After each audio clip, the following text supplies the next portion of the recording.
The situation in Vancouver's real estate market has reached a boiling point. What was once the pinnacle of Canadian prosperity, a city where homeownership was seen as a dream, is now a nightmare unfolding right before our eyes. Over the past several months, an alarming discovery has sent shockwaves through the housing market. Hundreds of residential towers in Vancouver are now being flagged for catastrophic fire safety violations. The once thriving city, with its soaring skyline, is now grappling with a crisis that could change the course of its future. This is not just a problem for the owners of these buildings. It's a crisis that could bring the entire housing market to its knees. The numbers are staggering. Over 200 high-rise towers in Vancouver have been found to be in direct violation of fire safety standards. These buildings, many of which are located in prime areas of the city, were once considered some of the safest investments in the country. But now, the truth is out, thousands of people are living in danger. Fire departments have issued urgent warnings, and the city is facing growing pressure to take immediate action. Property values, which were once among the highest in North America, are starting to plummet as buyers flee the market, no longer willing to risk investing in buildings that could potentially be fire traps. And it's not just the value of property that's at stake here, it's the safety of thousands of residents who are now living in fear that a catastrophe could be waiting around the corner. For years, Vancouver has been one of the most desirable places to live in Canada. With its stunning views, thriving job market, and vibrant cultural scene, the city was considered a beacon of success. Developers flocked to the city, constructing towering condominium complexes designed to meet the growing demand for housing. Vancouver's skyline became synonymous with prosperity, attracting buyers from across Canada and abroad.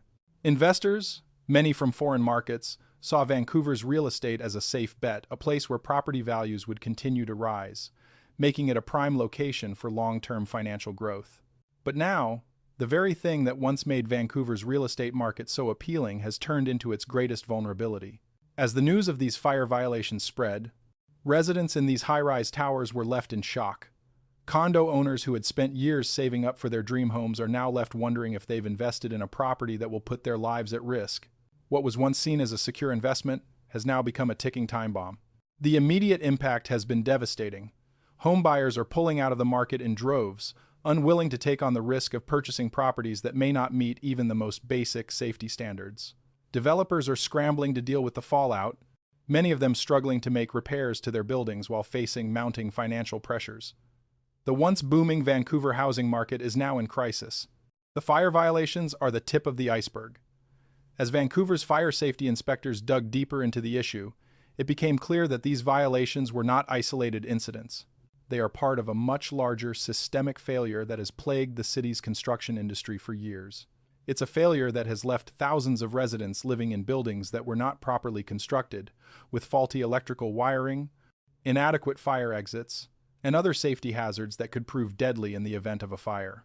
For years, Vancouver's government turned a blind eye to these issues, prioritizing the construction of new buildings over ensuring that existing structures were safe for their occupants.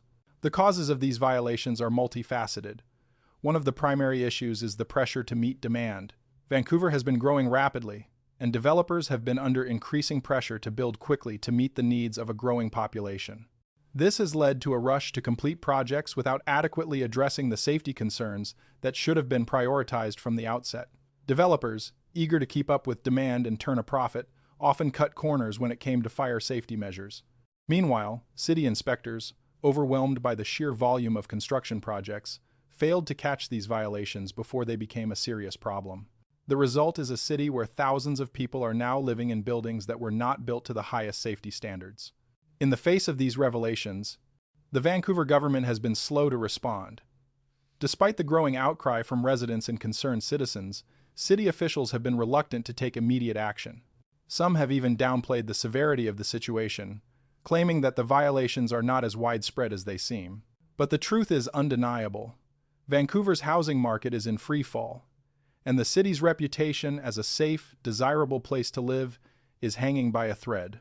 Developers, already struggling with rising construction costs, are now facing the added burden of making costly repairs to their buildings. In many cases, these repairs are so extensive that the buildings may have to be partially or completely evacuated, leaving thousands of residents homeless. The cost of these repairs could run into the billions of dollars, and it's unclear who will bear the financial burden. Developers are already facing bankruptcy, and the banks that had once been eager to finance Vancouver's booming real estate market are now pulling out, leaving property owners with few options. The fallout from this crisis is spreading beyond the real estate market and into the broader economy, as job losses mount in the construction sector and unemployment rates begin to rise. The chaos unfolding in Vancouver's real estate market is not just a crisis for the city, it is a crisis that could have far-reaching consequences for the entire country. Vancouver is one of the most important economic hubs in Canada, and a collapse of its housing market would send shockwaves across the nation. If Vancouver's housing market continues to spiral into chaos, other major cities in Canada could be next. The question on everyone's mind is, will the Vancouver government be able to respond to this crisis before it's too late? Or will the city's housing market collapse completely, sending Vancouver and the rest of Canada into a full-blown financial disaster? As we move forward in the second half of this story, we'll explore the full extent of the system failure that has contributed to this crisis. We'll also take a closer look at the human cost of this disaster, examining the lives of the people who are most affected by this catastrophic situation. Stay tuned for more details on this developing story as we continue to track the fallout from Vancouver's housing crisis. It's a crisis that is far from over, and the full extent of the damage has yet to be revealed. The Vancouver housing crisis has now escalated into something much worse than anyone could have anticipated. What was initially considered an issue with a few isolated buildings has spiraled into a massive problem threatening the very foundation of the city's real estate market. Vancouver's housing market, once a beacon of prosperity, is now teetering on the edge of a full-scale collapse. The fire safety violations discovered in over 200 high-rise towers have uncovered a much deeper and more troubling issue within Vancouver's housing sector, one that could have repercussions not only for the city but for the entire nation. The immediate consequences of these fire violations are already severe. Developers, struggling with financial pressures, are now faced with the colossal task of repairing buildings that were never up to standard in the first place. In many cases, these repairs are not just minor fixes, they are fundamental structural changes needed to make the buildings safe for residents. And these repairs come with a hefty price tag. In fact, the total cost of rectifying the fire violations could exceed billions of dollars, a figure that no developer, nor the city, is prepared to bear alone. Many developers are already on the brink of bankruptcy, and with the market in turmoil, financing options are rapidly disappearing. But the crisis doesn't stop there. For residents living in these unsafe towers, the situation is dire.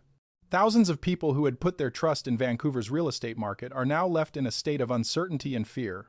Some buildings may need to be partially or fully evacuated in order to carry out repairs, leaving residents with nowhere to go.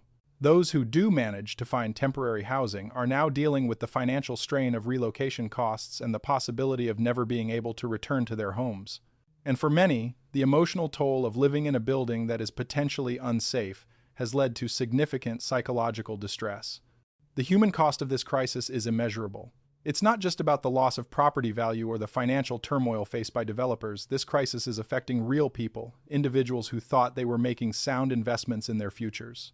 These are people who have invested their savings, their hopes, and their dreams into these properties, only to find out that they are living in fire traps. It's a crushing blow to Vancouver's middle class, which has been hit hardest by the crisis. The real estate market, once the path to financial security for many, is now a source of devastation. The chaos has only intensified as the Vancouver Fire Department has issued urgent warnings about the immediate threat to life safety in these buildings. In some cases, fire exit routes have been blocked, while in others, fire-resistant materials have been improperly installed. There are buildings where the electrical wiring is not up to code, creating a real danger of electrical fires. These are not small violations. These are issues that could lead to fatalities if they are not addressed immediately. The public's trust in the city's ability to protect its residents is quickly eroding, and the pressure on city officials to take action is mounting. But even as the crisis deepens, the government's response has been slow and, in some cases, inadequate. Vancouver's mayor, who once touted the city's growth as a model of success, is now under fire for failing to address the building safety issues that have been festering for years. Critics have pointed to a lack of oversight and the city's failure to properly enforce building codes as key factors in the current crisis. The mayor's office has promised swift action, but so far, the only measures taken have been token gestures that do little to solve the underlying problems. What's worse is the lack of transparency. Residents are demanding answers, but the city has been reluctant to provide detailed information about which buildings are affected or what steps will be taken to address the violations. The uncertainty is only adding to the anxiety that residents already face. Without clear communication from city officials, it's difficult to know who to trust or what to believe. As the situation unfolds, the ripple effects of the crisis are being felt throughout Vancouver's economy. The construction sector, which was already struggling with rising costs and supply chain disruptions, is now facing massive layoffs. Thousands of workers in the construction and real estate industries are being let go, and many others are facing reduced hours. The lack of new construction projects in the city is putting a strain on the job market, and unemployment is expected to rise as the crisis deepens. The knock-on effect is already being felt in other industries as well, with businesses that rely on a strong real estate market, such as furniture stores, home improvement retailers, and financial institutions, also starting to see a decline in revenue. The financial institutions that once eagerly backed Vancouver's real estate boom are now pulling back. Banks, once eager to issue loans for property purchases and new developments, are now reluctant to invest in a market that seems so unstable. Mortgage rates are rising, and the availability of credit is tightening. This is creating a vicious cycle. Buyers are reluctant to enter the market because of the uncertainty, while developers are unable to secure financing to make repairs or build new properties. As the supply of housing continues to shrink, the demand for affordable housing will only increase, exacerbating an already dire situation. But the worst may still be yet to come. As the fire violations continue to be uncovered, it's becoming clear that Vancouver's real estate market may never recover. The full extent of the damage is still unknown, and new problems continue to emerge as inspectors uncover more issues in existing buildings. The cost of fixing these buildings is growing by the day, and with developers struggling to stay afloat, there is no guarantee that these repairs will ever be completed. Furthermore, the ongoing political contradictions are complicating matters further. Vancouver's political leaders are divided on how to address the crisis, with some advocating for large-scale public intervention to fix the issue, while others insist that the market should be left to correct itself. Meanwhile, the public's frustration is growing, and calls for the resignation of key officials are growing louder. The political paralysis in Vancouver is contributing to the lack of decisive action, leaving residents and property owners in limbo. As the crisis deepens, many are questioning whether Vancouver will be able to recover from this disaster. Will the city be able to rebuild its real estate market, or has it already reached the point of no return? The answers to these questions remain unclear, but one thing is certain: Vancouver's housing crisis is far from over, and if the city does not take swift and decisive action to address the root causes of this problem, the consequences will be catastrophic, not just for Vancouver, but for the entire Canadian real estate market. The real threat is that this crisis could spread to other cities across Canada. If Vancouver's real estate market, one of the largest in the country, cannot recover from these violations, it may signal the beginning of a much broader collapse. Other cities, facing similar challenges with aging infrastructure and unregulated construction, may soon find themselves facing the same fate. What happens in Vancouver could have ripple effects across the entire country's housing market, leading to widespread financial instability and a collapse of the real estate sector as a whole. The time to act is now. Vancouver's government must take immediate steps to address the fire safety violations in the city's towers. The mayor and city officials must provide clear and honest communication to residents, developers, and investors about what is being done to fix the problem. If Vancouver is to avoid complete financial ruin, the city must prioritize public safety and take action to ensure that its residents are living in safe, secure homes. Anything less could result in a housing collapse that would affect not just Vancouver, but the entire nation. As this crisis unfolds, we will continue to monitor the situation closely and bring you the latest updates. Be sure to subscribe to our channel to stay informed on this developing story, and leave a comment below with your thoughts. Do you think Vancouver can recover from this disaster? Let us know, and don't forget to hit the notification bell to get all the updates on this shocking crisis. Stay tuned for the next video, where we'll dive deeper into the impact this housing collapse will have on Vancouver's economy and the Canadian real estate market at large. The crisis is just beginning, and the real damage is yet to be revealed. Don't miss out. Let us know your thoughts on Vancouver's housing crisis in the comments below. Don't forget to comment number 1 and subscribe to our channel for the latest updates on this unfolding disaster. Your input matters.